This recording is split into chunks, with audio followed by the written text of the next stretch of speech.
have no other snack in common but that. Really? So when they get the like medium-sized shareable bag, like they're always My. that day. Oh, that's good.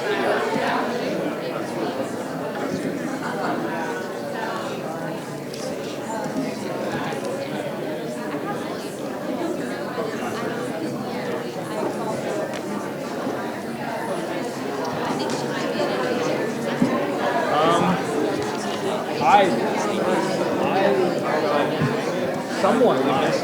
But that's we also added more right before we were about to start this morning because people were having to stand up in the back. The first one was drawing a bigger crowd than right by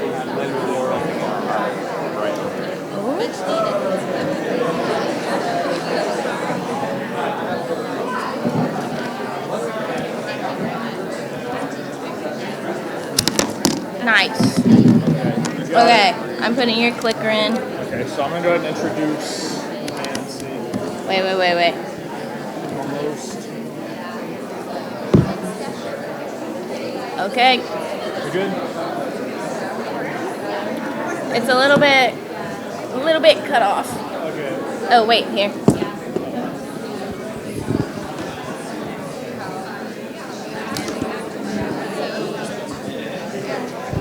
Hello, testing. Hello, everyone. My name is Garrett Hurst, and I'm from the Young Professionals Summit Planning Committee, and welcome to Hacking Hard Conversations with Holly Darby. So this one is sponsored by Optimum, and so before we get started, I would like to invite Nancy from Optimum to come say a few words about Optimum.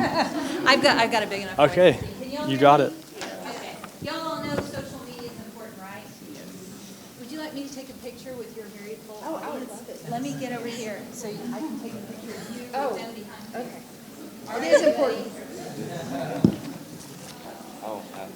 That's great. I'm doing 0.5. That's great. Yeah, Say tough talks. Tough talks. Thank you.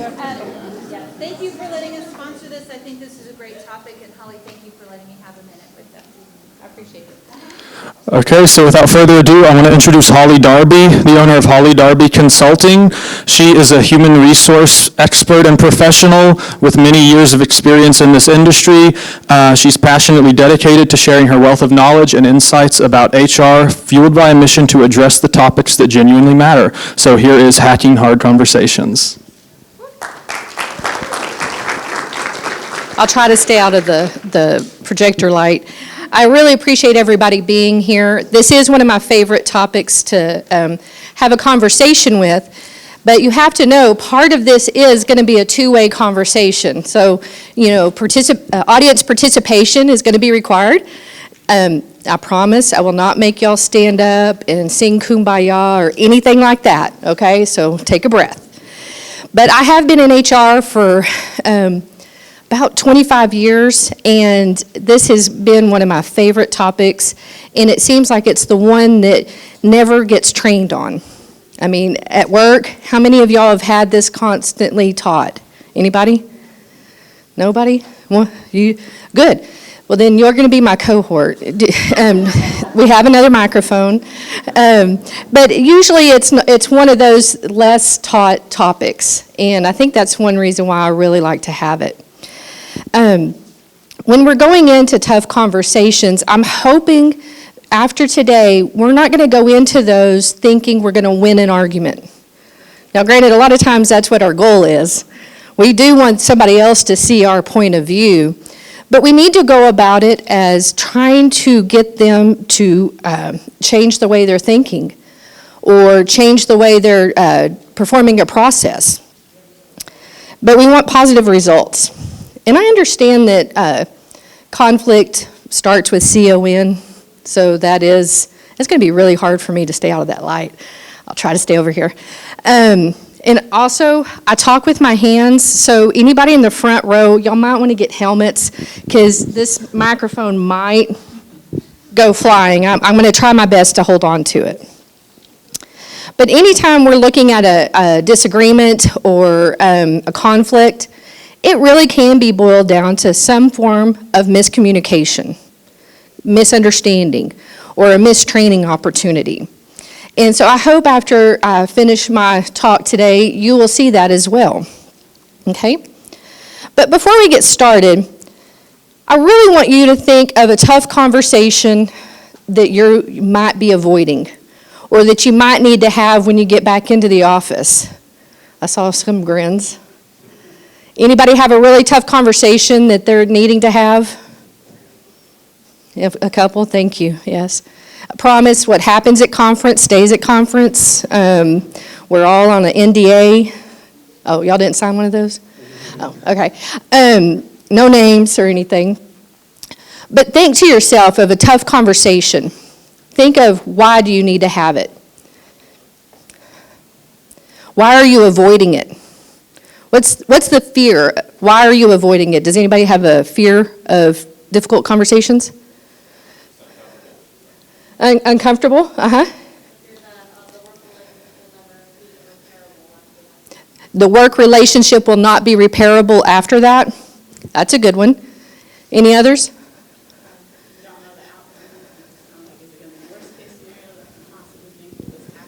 Right, worst case, yeah, oh my gosh.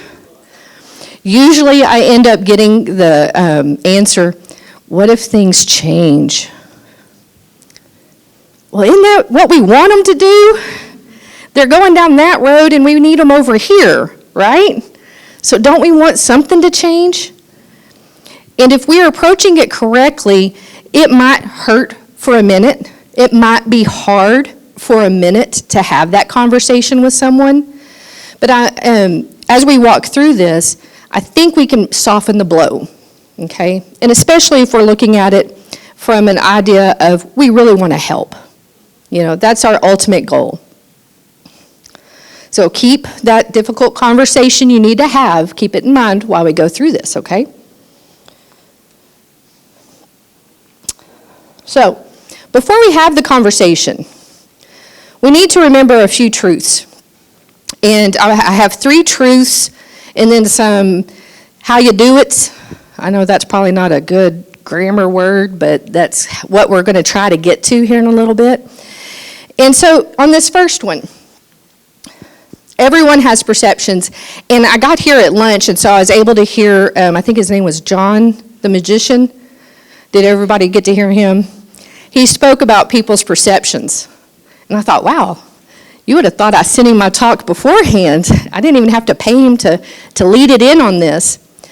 But if I showed you this picture, what's the first thing in your mind when you see this picture? Beach, okay? Well, so when you think of beach, what's one of the things you think about?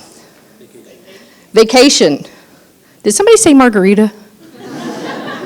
I thought I heard it somewhere, right? Okay, so we're pretty much all on the same page of vacation, relaxing, right? So if I showed you this, what would your first instinct be? Aw, right. Aw. What? I didn't hear that. Margarita. Yeah, you need a margarita. That's what happens.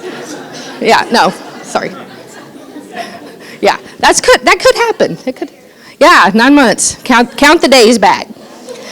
You know, I've never made that correlation on this slide. I'm going to have to be careful now when I use this. That's a great correlation, though. But let me, kind of like John said, I'm going to play the devil's advocate for a minute. So you're preparing for a conversation with someone that's not going to be comfortable. We all know everybody has perceptions. We get that. We know that, but sometimes it's hard to visualize, right?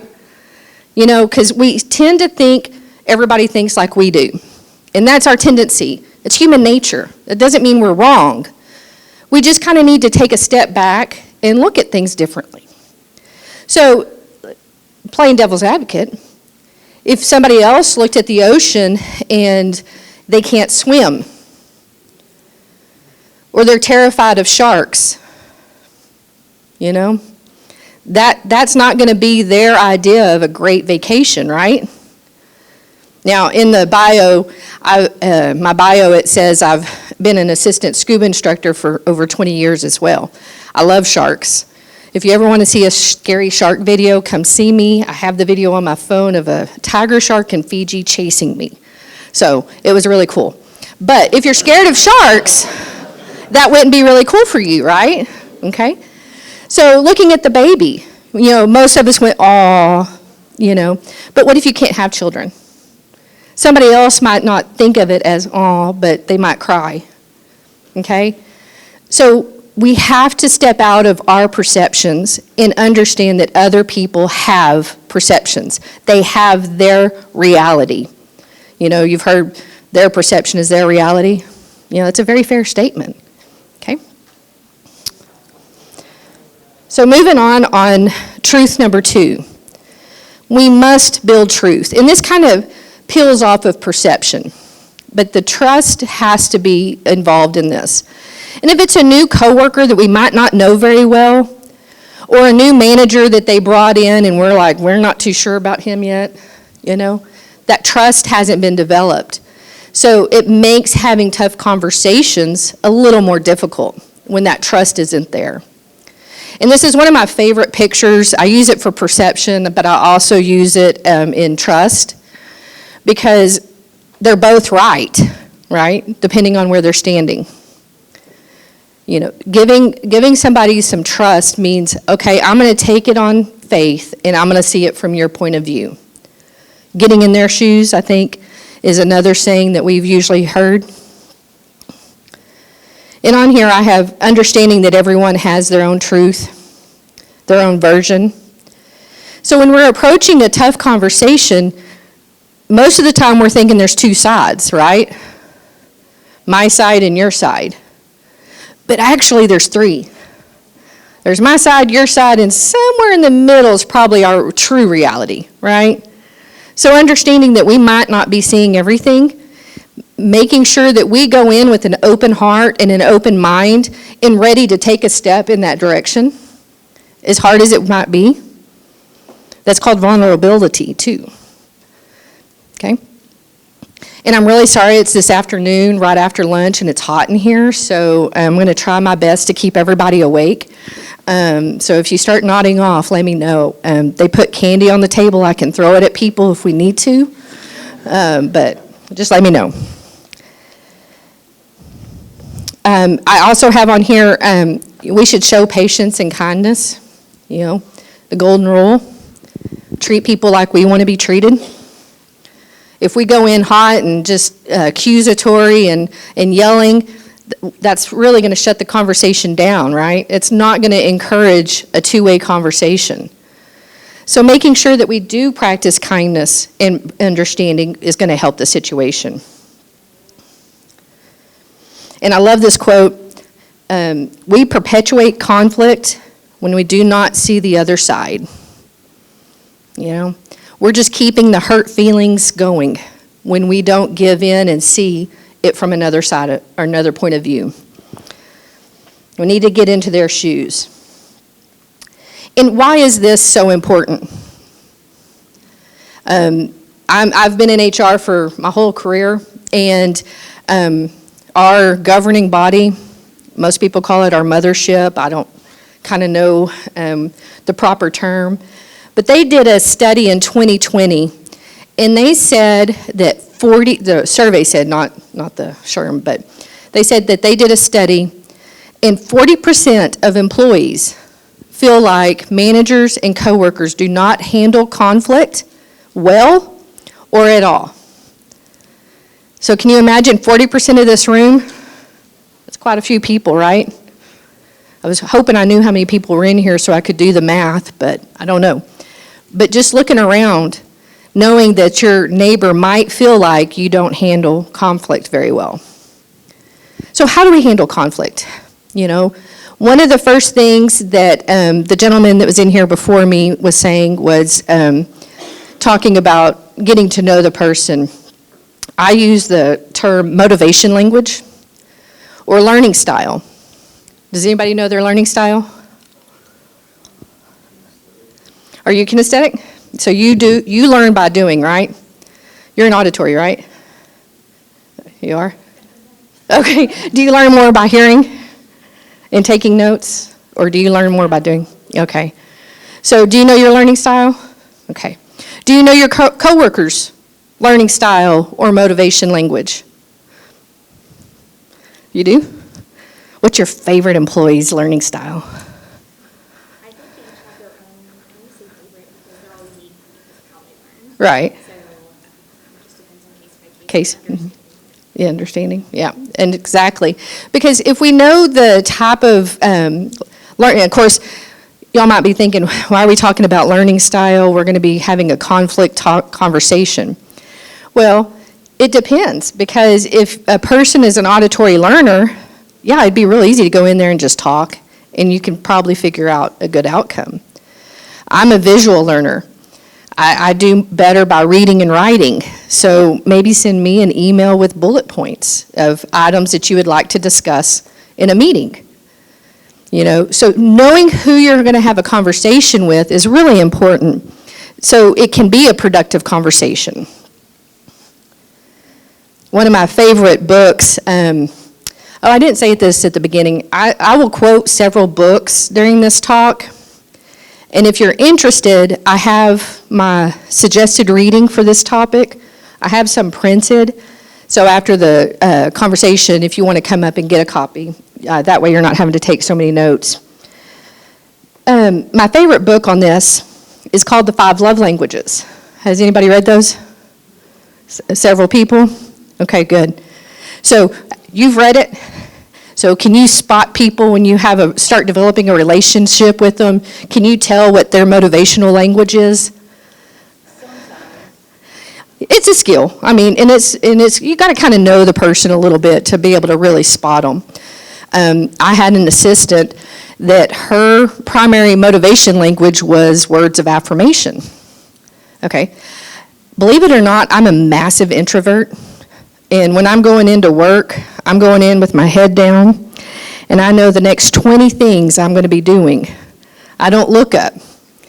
And she was the type that, she's like, "Are you mad at me?" I'm like, "No, I'm having a great day. I didn't spill my coffee, the birds are singing." Well, it was because I didn't look up and say, "Hey, good morning," you know? So right there, it told me that type of motivation language.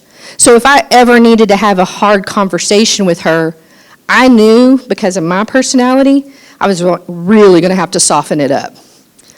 So knowing the person you need to have that tough conversation with is a paramount piece to this, okay? Now, I am not suggesting we all need to go be psychologist experts or I was going to say musician, that's not what I meant, magician, where we can really read people and spot I'm not suggesting that. But if you have a coworker that you need to prepare a conversation with, get to know them a little bit, okay? It's going to make the outcome a little bit better. Any questions on that? Okay, because I know why y'all are not asking anything, because this next slide is my favorite, right? Y'all are letting me get to it sooner. Thank you, I appreciate it. So, assumptions. I spend a lot of time on this topic. In almost every one of my talks, I have something about assumptions. It gets us in a lot of trouble, right, when we make assumptions. This iceberg picture is not showing up very well on the screen, but I've had this as a poster in my office. I actually had my business cards printed with it because it's such a vital piece to me to remember to dig deeper. That when somebody, especially been in HR, and I know most of the time when somebody says I'm in HR, everybody goes, ugh, ugh. Trust me, I've been in it 25 years, I can take it. That's usually why when I introduce myself, I tell people I'm a janitor. And it's because I clean up messes. Do I have any HR people in here? Am I right? Okay, good. So, but this poster has been in my office for many years because I never, ever, ever want to be complacent, and I never want to take for granted that I don't know the whole thing. There is more to the story. And I'll give you an example. Many moons ago, I was working for a bank, and I was their chief HR officer. And I had a manager come in. I am ready to fire her. And I'm thinking, who, me? You know, I finally get a vacation, yay. But she was talking about a lady at one of her branches. And when she said the name, I'm thinking, hold up. She's like our best employee in that branch. You know, she's there all the time. She was one of our tellers. Her drawer balanced all the time. She was a great team player. Everybody loved her. Her customers loved her. But you're wanting to fire her? Now, if I was the type to make assumptions, I would say, okay, manager's right, let's fire her. Okay, but that's not me. I don't like doing that. I said, well, I said, what's the problem? And she's like, well, she's coming in late every morning. Okay, you know, other people do that. And I said, have you talked to her? Yeah, I told her to get here on time, and she's still not doing it. Again, it would be easy for me to think, okay, manager covered all the bases, let's go ahead and fire her. But I said, hey, can we have one more conversation with her? Because again, looking at her performance reviews, hearing all the good stuff about her, it was one of those people I hated to see let go. So manager agreed. We sat down with the employee, and I said, you know, employee, it's come to my attention you're late and you're not correcting the behavior. Can you help me understand that? And of course, and I'm thinking, oh, a crier. Because again, I don't know if y'all can tell, I'm not that emotional, you know. Ask my daughter. And so once we got her calmed down, once we started listening, we knew she was married and had 2 young kids. What we didn't know is in-laws recently moved in for medical reasons. They needed some additional help. Her husband would leave at 6 in the morning to go to his office and to his work, and they even had hired daytime help for the in-laws. Okay, so I'm not seeing a problem yet. Are y'all? Right? Well, on the days the help, the nurses or the nurses' aides coming in were late, that put her late. Getting the kids ready, getting them to school, getting to work. Well, okay, in this situation, of course, it was a bank branch that they rotated openers and closers, and this is not always a good solution, but in this case, we said, how about, would you be a permanent closer? And she was like, I could do that? Well, in this situation, in this branch, we can do that. She was ecstatic. Her teammates were ecstatic because nobody liked to close. So now she had a permanent closer, everybody was happy. She wasn't late anymore. So I tell you that story to remind you that even if something looks cut and dry, take a few minutes and ask yourself why. Especially if it's not a normal behavior for that person. You know, if this was a new thing for her, we've never had that problem, it would have been easy for me to go over there and fire her. But we would have lost a really good employee at that point in time. Okay? So dive deep. And yes, I'm a scuba diver, so I use water as, I would not be diving by an iceberg though. I am a fair weather diver. One of the other things to remember, and not to make an assumption, is not everybody wants to be in trouble. You know, people don't wake up in the morning and you know, I am gonna screw up your day. Okay, now I know that's probably an exception. We all know one person that we really think that's their goal for the day. Am I right? Okay, everybody's shaking their heads. That person's an exception, I know. We all have that one person. But most of the time, I mean, do you wake up in the morning and you walk in the office and you're going, I am going to be the biggest screw up this place has ever seen? That's not our goal, right? Okay, not everybody wants to be in trouble. Not everybody wants to mess up. We don't have to assume that they did it on purpose. Now, there are some people I know, they're just jacking with me. Have patience, you know. I know there's that person. But in general, they don't. In the book Failing Forward by John Maxwell, have any of y'all read that book? Okay, good, you have. It's a really good book. It is on the suggested reading if anybody wants a copy of it after this class. Failing Forward, he says that, you know, people want a bar to reach to, you know. if the bar's down here, that's what you're going to get. But if you keep raising the bar, they're going to keep striving to do better. And that should be our assumption, is they want to do better. We need to help them do better. This is a big one too. Don't assume it's going to correct itself. One of the articles I read about this topic had a great analogy. It said it would be like you ignoring a noise that your car is making, thinking, oh, it'll quit. Well, it will quit, won't it? And then your mechanic bill is huge, where maybe it just needed a little bit of tune-up, but now maybe you need a new car now, right? So ignoring a situation is not going to make it better.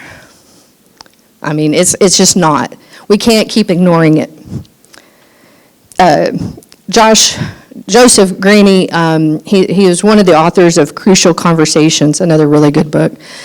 He said, if you don't talk it out, you will act it out. And as HR, I've seen several coworkers having issues with each other because somebody's ignoring me, or they won't talk to me, they won't tell me what's wrong. I don't know how to fix it, they're not talking to me. Well, that's your way of acting it out if you're not addressing the situation. So addressing the situation is so important to make sure it doesn't fester, because that takes away from your productivity and your time management at your job. Oh, this is my favorite story on do not assume people know the problem. How many times have we been mad at somebody, maybe a spouse or a kid or even a coworker? Well, they know what they did. Do they? They probably don't. I had my payroll clerk at one of my jobs, had been there for years, and she was one of those little gruff kind of people. But she was good at her job. She loved to help people, but she just didn't put any sugarcoating on anything. And so I could tell there was a problem within my office. Well, as an HR person, you can't have that. I mean, you got to get it fixed. So I called them in. Okay, I can tell there's some tension. We need to discuss it, and we need to figure it out. So the one employee said, well, she knows what she did, and crosses her arms. And the payroll clerk that was a little gruff, she said, honey, they took my 900 number away many years ago. And of course, I'm HR, I'm thinking, oh, whoa, time out. What kind of a 900 number? And so what she was meaning is, she's not a psychic. Nobody calls her 900 number to expect her to be a mind reader. And I said, can we say it a different way? Gave me a heart attack, But what she was saying with the payroll clerk in her unsugarcoating way was, I don't know the problem. I can't fix it if I don't know it. So don't assume people know what the problem is. And if we are going to assume, because we're humans, we're going to assume. I mean, that's part of our nature. Assume positive intent. Okay, maybe they were having a bad day. I'm going to give them the benefit of the doubt. So don't automatically assume that they just woke up to ruin your day. Okay? So I love assumptions. But before we're having that conversation, and we're going to get to that conversation, and I'm still doing good on time, being specific is necessary. How many of you have read Brené Brown's Dare to Lead? A few. Good book, isn't it? It's a very good book. Somebody over here? It's a good book, isn't it? Okay. The main common theme in her book on Dare to Lead is to be clear is to be kind.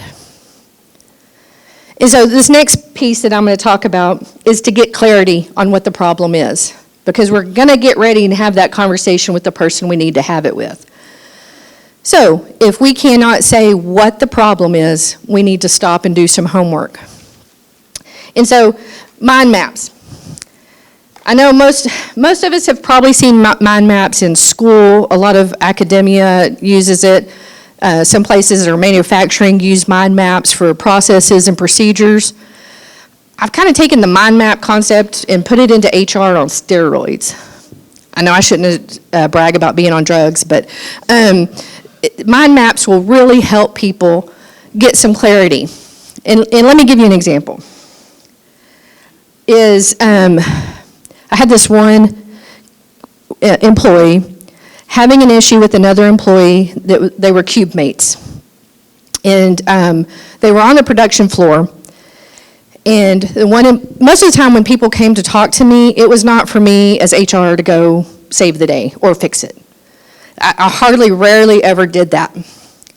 Most of the time people were coming to me to say, how do I approach it? Can you help me role play? Can you script it out with me? Heck, I still script out conversations that I need to have. It's a good way of going through it and thinking of other avenues. But this one employee came to me and he's like, I'm struggling. I know I need to have this conversation with this employee, but I don't even know where to begin. Okay, we can help. That's what we're here for. I said, so what's the problem? He's a jerk. Okay, well, we all know that covers a big array of issues, right? And I'm like, can we get a little bit closer to the problem? He's a jerk. Okay, so how about we say he's not a team player? Maybe that. And so what I did is I pulled out the mind map. And sometimes I did it with the person coming in for help. Other times I sent it home and made them do homework. And I would start it off with them. So why am I telling you this? If you need to have a conversation and you cannot say what the problem is, this might help you get to the core of the issue. In the example of this employee needing to talk to his cube mate, because he was a jerk, well, once we started peeling back the layers of the onion, it was because he was getting back from lunch late every day, which put him late going to lunch every day. Then he felt like he couldn't take his full hour because he needed to be back on time so the next person wouldn't be late going to lunch. Okay? Now this is an issue we can deal with, right?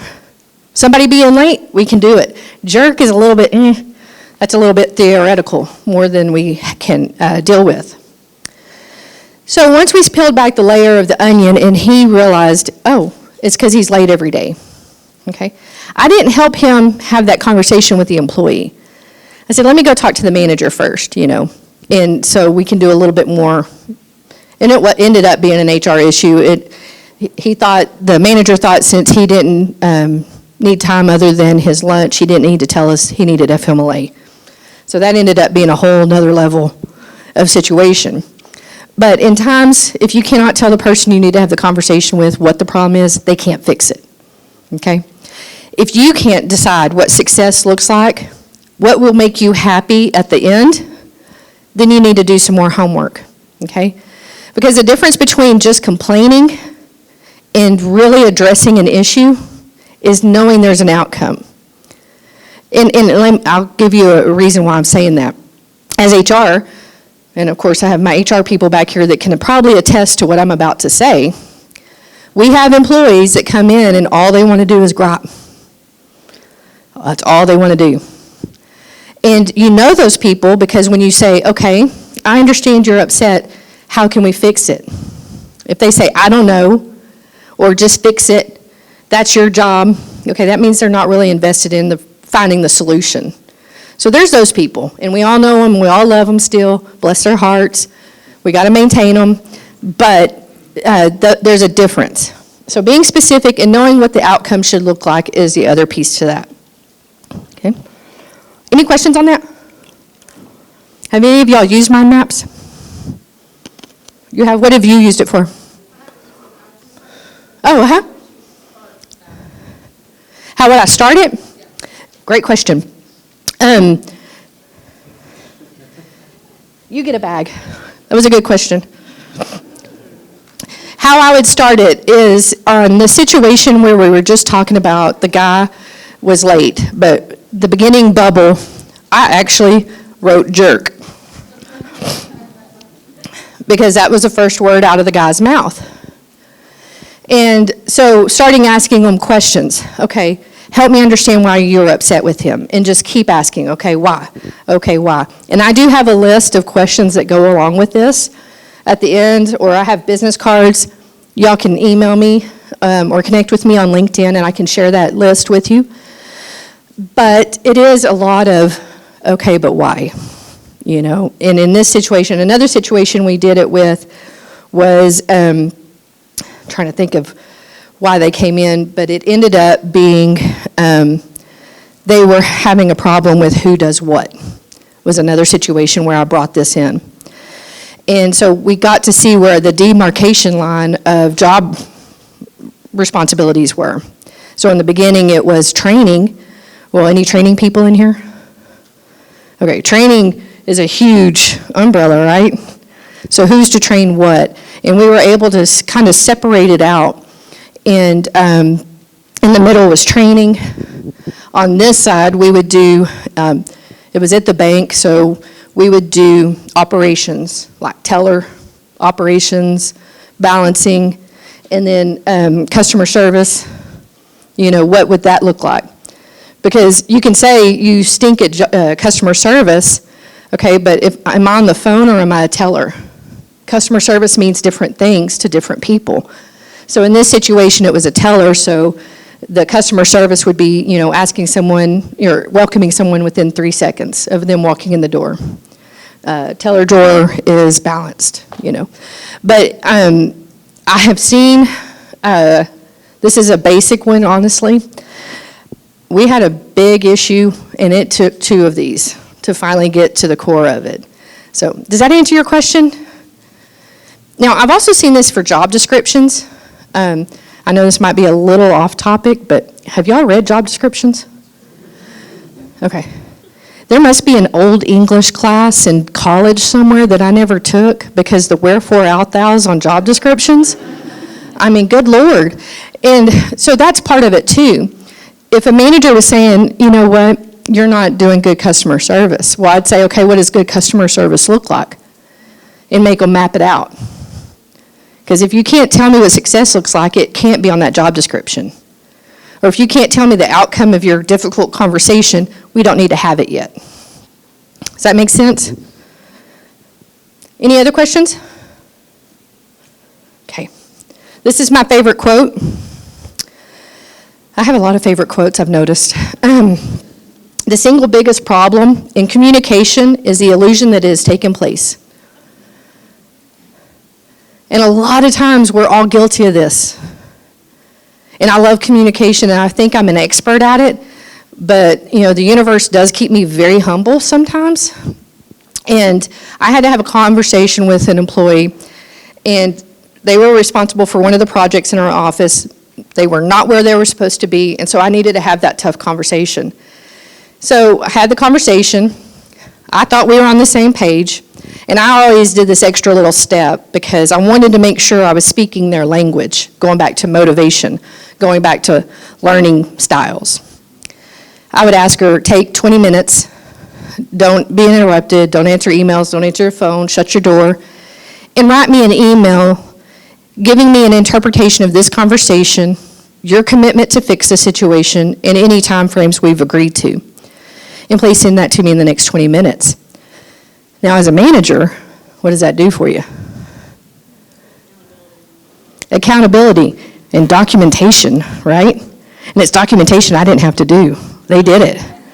So it serves several purposes. And in this situation, because when she left, I just knew there was no way I could be any more clear. It was like the perfect conversation. So when she sent me her email, I almost didn't read it, because I knew we communicated. I read it and I'm like, holy cow, were we even in the same room? It just blew my mind. I didn't even think we were on the same planet. But it would have been easy for me to assume communication happened, problem solved. But that was a training opportunity for me as her manager to learn her style of taking assignments, her learning style, her motivation style. It helped me know next time I give her a project, it's going to be in writing and it's going to be bullet point. That's what she needed. She was a read-write person on learning style. Okay? So, now we know the what and the why. Now it's time for us to share our information with the person we're going to be having the conversation with. Okay? Are y'all ready? Just do it. No, I'm teasing. This is the time that we're going to turn conflict into collaboration. Anytime we go into a conflict or a hard conversation or a tough conversation, it needs to be a two-way street. It needs to be a two-way conversation. No matter if we're going in and talking to our manager or a coworker or a significant other, a child, it should be a two-way street, okay? So turning conflict, quit thinking of it as a conflict and think of it as a collaborating moment in time. And that will usually help lessen the nerves, shake them off, and be able to go in with an open mind and an open heart. Okay? So the first thing we should do is sharing our intent. And I have this on here because I am the world's worst of having somebody come in and say, hey, you got a minute, and sitting down and just start talking. No, I'm on the phone call before you came in. I'm trying to get a report done for my boss. I don't even know your name right now. I barely know my name. You know, I need time to adjust. But when you're going into somebody's office, you need to say, hey, do you have a few minutes? And wait. Don't just sit down, you know. Also, in the way they respond to you, you will be able to tell if they're in a mindset to hear what you have to say. You know, what if they did just get off the phone and they found out bad news about their parent or something? Okay, maybe not the time to have a conversation. You know what, I'll catch you when you get back. Okay, so sharing your intent. Now, I also feel I could be on my soapbox about meetings on this too. I think meetings should have an outcome. If you're going to schedule a meeting, it needs to be, we're going to have this solution done, or this is an informational meeting. I think a lot of confusion and a lot of frustration comes when we don't set that stage. And I think the thing holds true here too. You could say, hey, do you have a few minutes? I really just want to provide you some feedback on the project we're working on. Okay? That means I need you to listen. Okay? If I need a solution, hey, can we work on this together? We really need to figure this out. See how that difference is? Sharing your intent gives them permission and gives you a sign if they're willing to, or not willing, but able to hear you. Okay? So the conversation. We've covered being specific, and that even goes to what happened, how it affected us, you know, talking about the guy that was late every day for lunch. It put your team members in a bind on going back from lunch. You know, a lot of times people don't realize their behavior affects people. And so it's hard for them to imagine that and to fix it. So making sure that they understand how it affects you or your team.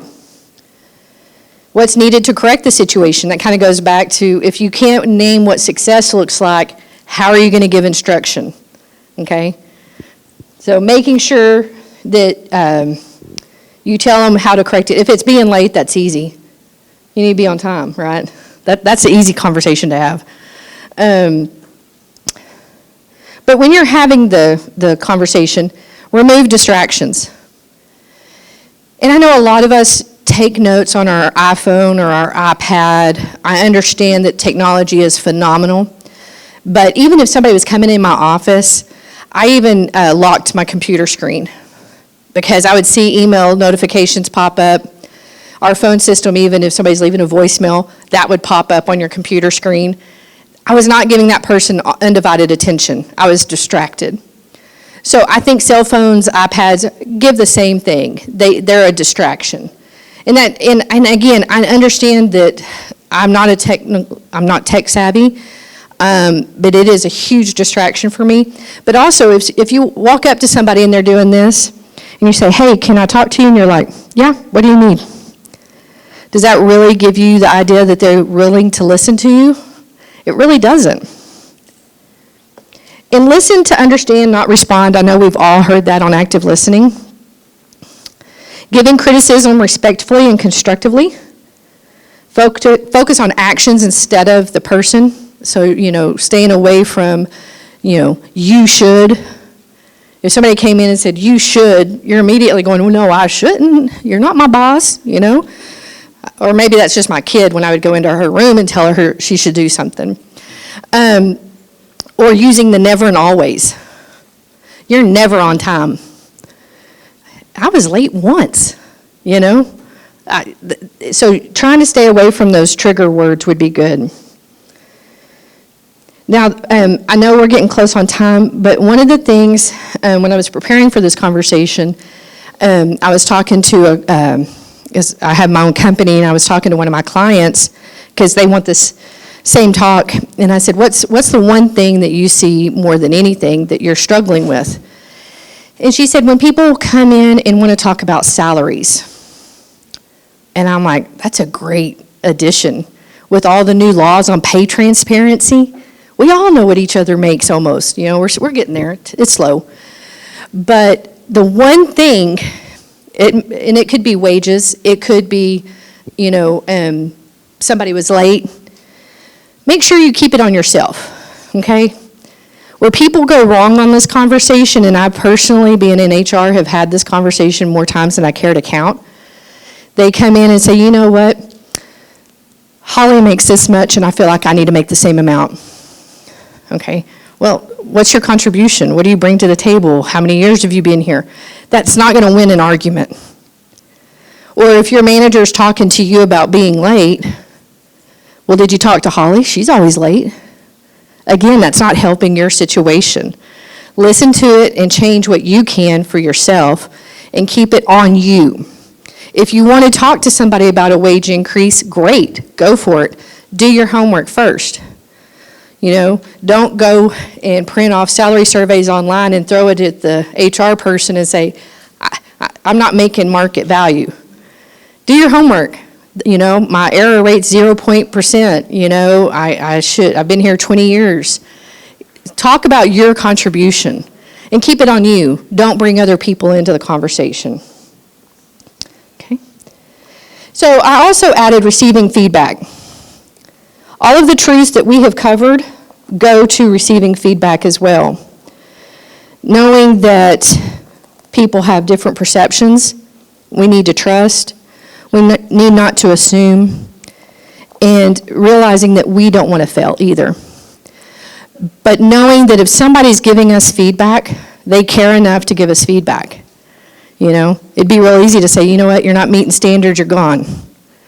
Well, whoa, I didn't even get a chance to fix it, right? So if they're giving you an opportunity to fix something, that means they care. And it's hard to receive negative feedback. Trust me, I put my blood, sweat, and tears in my job, and it's hard for me not to take it personally.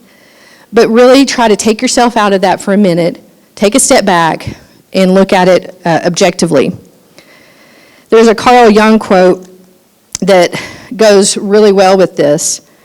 It says, everything that irritates us about others can lead us to an understanding of ourselves. My daughter and I argued quite a bit when she was living at home. Well, it's because she's a mini-me. We frustrate each other because we're exactly alike. If somebody's giving you feedback and you're irritated, take a step back and ask questions, why are you irritated? Is there some truth to it? A lot of times if we get angry, there's a tiny bit of truth. Might not be the whole truth, but we need to take that shred of truth and work on it, okay? You control your actions and reactions. You don't control others, so that goes back to don't pull somebody else in the conversation. If they're talking to you about being late, accept it. If it's true, accept it. I'll work on that. And anything else, But also, if you need a time to take a break, you know what? I want to hear you. I need a minute. Or if you see them going down a direction and you have some proof in your desk, can we take 5 minutes and let me go get some information that will help this conversation? It's okay to take a break. It's okay. Give yourself that opportunity to get clarification. Okay? Any questions?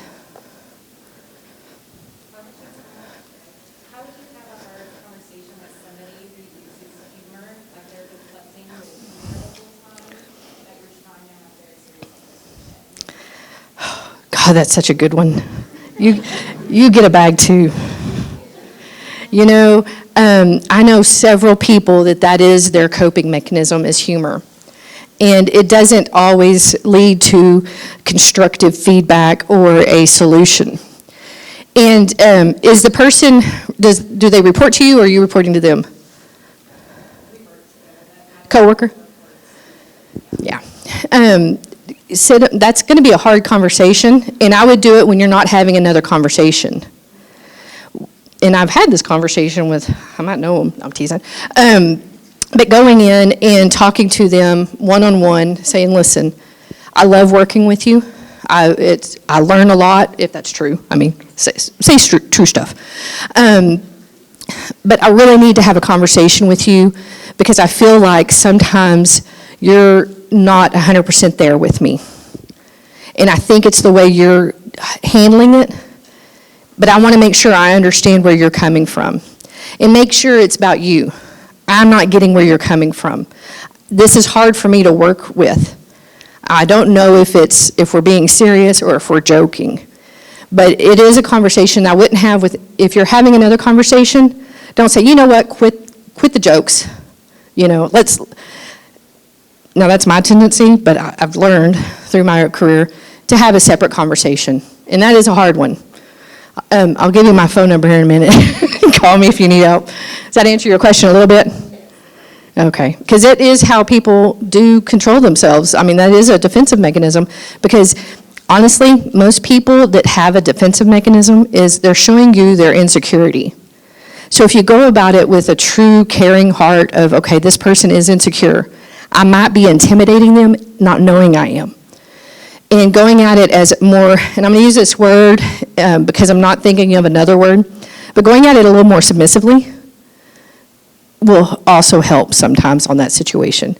Yes? So what if you agree on that, is such like you and a person on some conversations and it's totally fair time and you just can't come to a solution. So that's what I just kind of wondering, because you keep going and you walk away, you come back. I think I've worked with that person too. Good question. Her question, I don't know if everybody heard, is what if you can't come to a solution? And that's going to happen. You're going to agree to disagree type of situations. Now, if it's a policy procedure that might be in writing, that's a little more, black and white. But if it's they're not pulling their weight on answering the phones or, not knowing the situation, it makes it a little hard to address. But there are going to be times where you just don't agree with everyone. And you know what? That's okay. If the job is getting done and you're being productive and you're covering your bases, I think that's what counts. And you also don't have to be BFFs with everybody. This is my contact info. I'm on LinkedIn. I hope y'all will connect with me. And if anybody has any questions, please email me, call me. But on that question, it is going to be a hard one, so I can follow up with you if you want me to. But, It's just when you are trying to decide whether to put something new in place. yeah. Well, is it a process that you're working on and y'all aren't agreeing? Yeah, I was just wondering, when you want to put something new in place, it's like, my way or your way? Oh, has the person been there for longer than you? See? I had that down as one of my examples, and I ran out of time, so I didn't use it. I'm one of those, when I come into a company, I am ready to set the world on fire, and I want to change processes, and because have you not seen a computer? Do you know we're not on dot matrix anymore? Trust me, I'm not tech savvy, but I am way more tech savvy than a lot of people.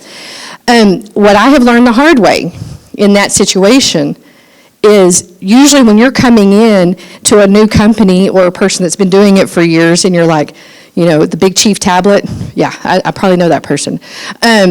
You can take a time and do it little bit by little bit. Where I did it the wrong way, I came in, all burners going, and you know what, you should do it this way, this is way more efficient. Well, all that's doing is telling them their kid's ugly, right? And you dressed them funny. Right? And that's making them insecure because you're saying you're not doing the job right, or you're not doing the job well enough. I'm here to replace you now. And so realizing that that's their job, by pushing it sometimes, it's leading to more insecurity. And so backing off of it a little bit and doing it little bits at a time, I have found helps way more than all burners going. I have one more bag for one more question. Yes? What do you do when you have a hard conversation with that person and they agree and they want something to do and Oh, people wouldn't do that. People wouldn't keep doing that. That is such a good point. Thank you for the question. Our sponsor left those bags for everybody that asked questions. That happens because people tend to fall back on bad habits. That's their comfort zone, And so in love, submission, whatever word you want to put on that, hey, remember we agreed? You helped me solve this issue? Are we going to need to, go back to a different process? But sometimes holding them accountable, I call it coaching to accountability, is one of my favorite terms, because you're going to refer them back to, hey, our process is this. Our process is found on the intranet. You're sending them back to the beginning of the page. And it is going to happen, because have anybody read Atomic Habits?